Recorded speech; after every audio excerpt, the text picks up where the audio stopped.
Assalamualaikum warahmatullahi wabarakatuh. Perkenalkan, nama saya Nusoliha. Saya mahasiswi semester 2 dari Prodi Manajemen Pendidikan Islam, Sekolah Tinggi Agama Islam Bustanul Ulum. Di sini saya akan mempresentasikan hasil jawaban UAS saya sesuai arahan dan bimbingan dari Dr. Nawawi MPD selaku dosen pengampu mata kuliah perilaku organisasi.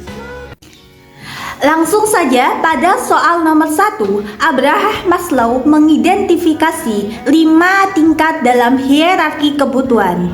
Kebutuhan apakah yang berada di posisi puncak? A. Kebutuhan fisiologis. B. Kebutuhan cinta. C. Kebutuhan aktualisasi diri. D. Kebutuhan penghargaan. Jadi jawabannya adalah yang C. Mengapa? Karena kebutuhan aktualisasi diri merupakan kebutuhan yang menempati posisi paling tinggi dari hierarki Maslow. Kebutuhan ini itu mencakup sebuah kebutuhan untuk mengembangkan potensi yang ada pada diri sendiri, kebutuhan untuk meningkatkan sebuah kemampuan diri, serta kebutuhan untuk menjadi orang yang lebih baik. Nomor 2. Katz dan Kahn mengidentifikasi 5 tujuan umum komunikasi dari atas ke bawah dalam organisasi. Tujuan manakah yang tidak termasuk teori Katz dan Kahn? A. Memberi arahan tugas khusus mengenai instruksi kerja. B. Memberi informasi mengenai prosedur dan praktik organisasi. C. Menyediakan informasi mengenai pemikiran dasar pekerjaan. D. Menciptakan atmosfer kerja penuh dengan office politis. Jawabannya adalah yang D. Mengapa? Karena menurut Katz dan Kahn, komunikasi ke bawah itu mempunyai 5 tujuan pokok. Yang A. Memberi sebuah pengarahan atau instruksi kerja tertentu. B. Memberikan informasi mengapa pekerjaan harus dilaksanakan. C. Memberi informasi tentang prosedur dan praktik organisasional. Yang D.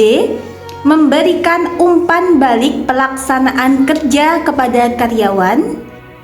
Yang E. Menyajikan informasi mengenai aspek ideologi dalam membantu organisasi menanam pengertian tentang tujuan yang ingin dicapai. Nomor 3. Manajemen stres dan konflik adalah satu cabang ilmu perilaku organisasi yang penting dikuasai oleh para profesional.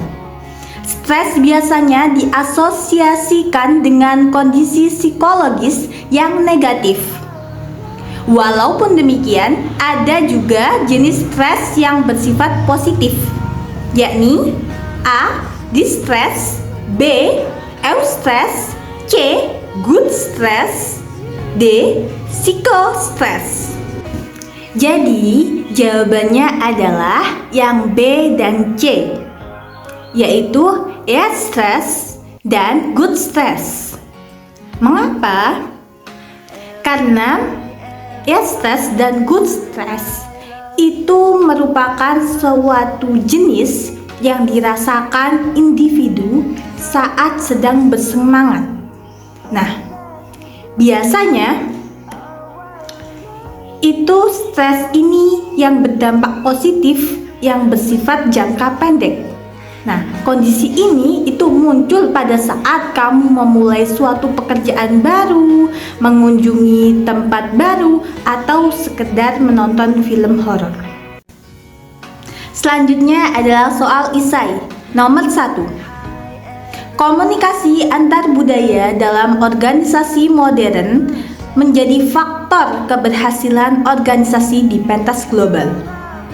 Namun demikian, terdapat sejumlah faktor yang memberi kontribusi terhadap kegagalan komunikasi antar budaya ini. Cara terbaik untuk mencari akar penyebabnya adalah melalui konsep persepsi, stereotip, dan etnosentrisme. Jelaskan ketiga konsep tersebut dan berikan contohnya. Baik, saya akan menjelaskan tentang persepsi. Jadi, persepsi itu merupakan suatu proses pemahaman atau pemberian makna atas suatu informasi terhadap stimulus atau terhadap objek, peristiwa, atau hubungan-hubungan antar gejala yang selanjutnya diproses oleh otak. Nah, contoh dari persepsi itu sendiri adalah adanya sebuah perasaan bangga yang ada dalam diri seseorang yang ia peroleh dari hasil penafsiran yang akan dirinya dan lingkungannya. Nah, contoh lainnya dari persepsi ini adalah rasa rendah diri yang melekat pada diri seseorang. Stereotip itu merupakan penilaian yang tidak seimbang terhadap suatu kelompok masyarakat. Contoh dari stereotip ini pada stereotip suku bahwa orang Batak itu kasar, orang Jawa itu keras kepala, sedangkan orang Sunda adalah lemah lembut. Mungkin karena ada banyak atau mayoritas Jawa yang keras kepala, Batak yang kasar, dan Sunda yang lemah lembut. Nah, ini terjadi karena adanya sebuah kecenderungan untuk menggeneralisasi tanpa diferensiasi. Dan yang terakhir adalah etnosentrisme. Etnosentrisme ini merupakan sebuah paham di mana suatu kebudayaan atau kelompok suku bangsa itu lebih superior dibandingkan kelompok yang lainnya.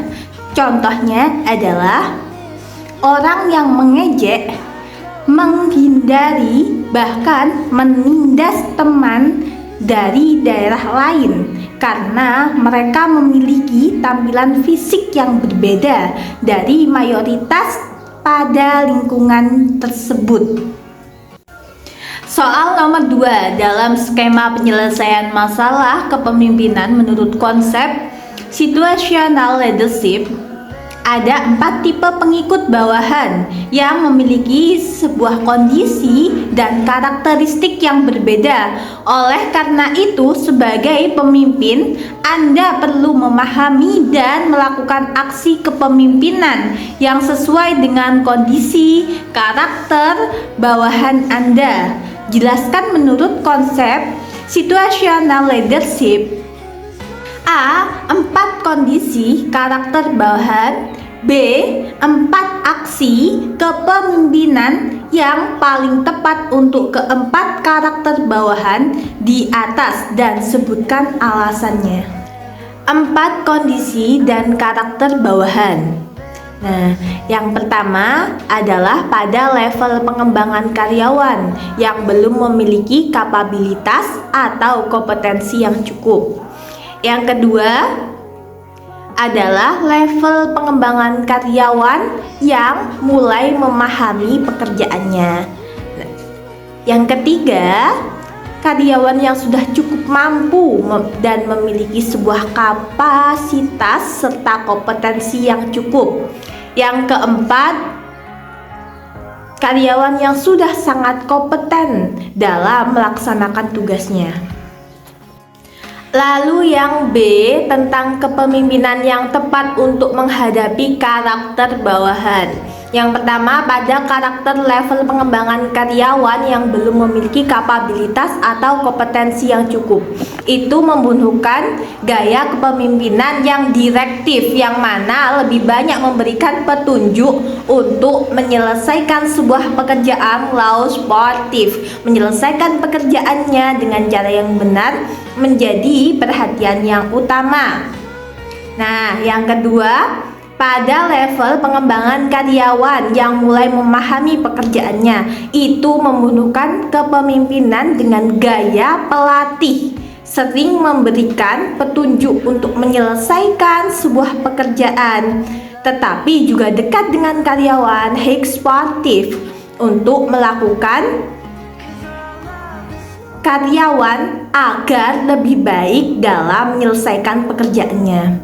Nah, selanjutnya yang ketiga, pada level karyawan yang sudah cukup mampu dan memiliki kapasitas serta kompetensi yang cukup. Ini membutuhkan seorang pemimpin atau kepemimpinan dengan gaya sportif, tidak hanya memberikan sebuah petunjuk, menyelesaikan sebuah pekerjaan, akan tetapi tetap menjaga kedekatan dengan karyawan. Atau sportif, fokus untuk memberdayakan orang untuk melaksanakan pekerjaannya dan mengambil sebuah keputusan dengan tetap mengetahui bahwa pemimpinnya akan selalu ada jika dibutuhkan. Yang terakhir atau yang keempat, pada level karyawan yang sudah sangat kompeten dalam melaksanakan tugasnya, ini membutuhkan seorang pemimpin dengan gaya delegasi, yaitu tidak banyak memberikan petunjuk dan juga low sportif. Anggota tim juga dapat melakukan pekerjaannya dengan baik dari yang dilakukan oleh seorang pemimpin, sehingga waktu pemimpin itu lebih efektif jika dihabiskan untuk hal-hal lain. Studi kasus. Mawar telah bekerja di salah satu perusahaan yang sama selama 11 tahun. Suatu hari saat meminum kopi dengan koleganya, Neti bertanya, "Bagaimana rasanya bekerja dengan Pak Andi selama 11 tahun ini?" Mawar pun menjawab, "Saya merasa biasa-biasa saja. Dia sering membiarkan saya sendiri. Saya bekerja sesuka saya." "Kok bisa gitu sih?" Neti menimpali, "Pak Andi tidak pernah memberitahu saya. Beliau sibuk dengan urusannya sendiri. Saya tidak tahu persis apakah pekerjaan saya baik atau tidak di matanya. Yang jelas, kami tidak berkomunikasi dengan baik." Lakukan analisis terhadap pernyataan Mawar yang terakhir. Kami tidak berkomunikasi dengan baik. Jika menurut identifikasi Katz dan Kahn tentang 5 tujuan proses komunikasi manajer bawahan yang meliputi 1. Memberi arahan tugas khusus mengenai instruksi kerja, 2. Memberi informasi mengenai prosedur dan praktik organisasi, 3. Menyediakan informasi mengenai pemikiran dasar pekerjaan, 4. Memberitahu bawahan mengenai kinerja mereka, 5. Menyediakan informasi ideologi guna memudahkan indoktrinasi tujuan perusahaan. Tujuan proses komunikasi mana yang paling diabaikan dalam kasus ini? Jelaskan. Dalam kasus ini, semua tujuan proses komunikasi itu diabaikan.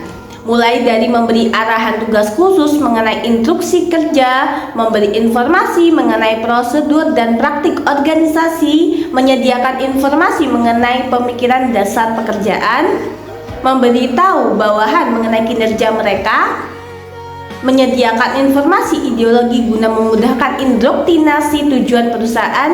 Nah, hal ini disebabkan karena kurangnya jalinan komunikasi, sehingga para karyawan tidak akan efisien dalam melaksanakan pekerjaannya. Maka dari itu diperlukannya pemberian arahan pada bidang-bidang yang sesuai dengan bagian apa yang mereka kerjakan.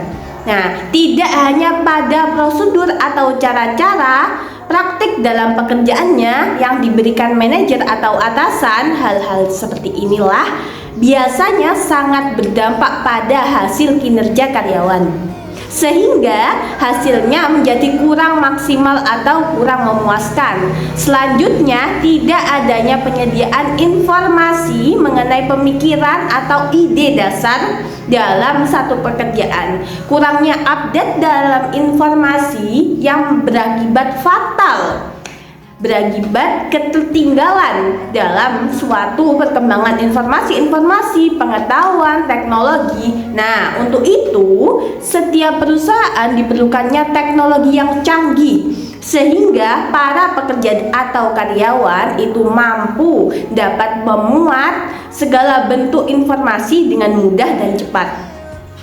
Karena kurangnya komunikasi antar manajer dengan karyawan, sehingga para pekerja tidak mengetahui kurangnya kinerja yang mereka kerjakan. Karena tidak adanya evaluasi dari atasan, hal ini dapat berdampak buruk pada perusahaan karena maksimal hasil kinerja karyawan cepat lambat sangat berakibat fatal, sehingga semakin sulit perusahaan dalam mencapai sebuah tujuan.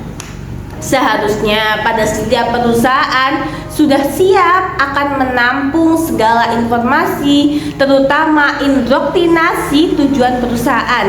Indoktrinasi perusahaan itu merupakan sebuah proses yang dilakukan perusahaan berdasarkan satu sistem nilai untuk menanamkan sebuah gagasan, sikap, sistem berpikir, perilaku, dan kepercayaan tertentu kepada para pekerja atau karyawan. Nah, hal ini itu seringkali dibedakan karena hal-hal tindakan ini orang yang diindoktrinasi diharapkan untuk tidak mempertanyakan atau secara kritis menguji doktrin yang telah mereka pelajari. Instruksi berdasarkan prinsip-prinsip ilmu pengetahuan khususnya tak dapat disebut indoktrinasi, dipengaruhi prinsip-prinsip dasar ilmu pengetahuan yang menuntut evaluasi diri yang kritis dan sikap bertanya yang skeptis terhadap pikiran setiap karyawan. Baik, terima kasih. Wassalamualaikum warahmatullahi wabarakatuh.